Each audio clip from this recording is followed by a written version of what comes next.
Well, the resolution is there. It's not for me to change it because we respect the jobs of our fellow professionals who work in the DOJ as prosecutors. It's a panel that decided, so we respect that.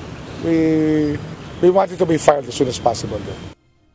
Aprobado na ng Department of Justice ang pagsasampa ng kasong paglabag sa Anti-Money Laundering Act kina dating Banban Tarlac Mayor Alice Guo at 30 iba pa. Kaugnay ito ng operasyon ng iligal na pogo na nadiskubre sa bayan ng Banban nitong nakalipas na taon.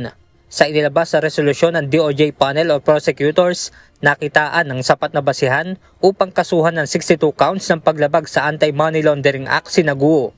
Ayon kay DOJ spokesperson Assistant Secretary Miko Clavano, base ito sa mga nakitang ebidensya sa niraid na Philippine Offshore Gaming Operator o Pogo Hub sa Banban Tarlac.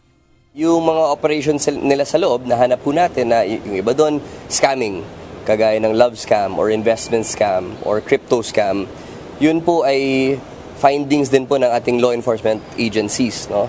And as a result, that's where they profited. Yun po yung sinasabi ng resolution. Doon po sila nagkapera at ginamit po yung pera na yun para pambili po ng iba't ibang mga assets. Dahil sa kawalan ng ebidensya, 3 respondents naman ang hindi kasama sa pinakakasuhan, kabilang na nga si Cassandra Leong. Some of the cases were dismissed dahil hindi po siya umabot doon sa threshold na bago, which is the prima facie evidence coupled with the reasonable certainty of conviction. No?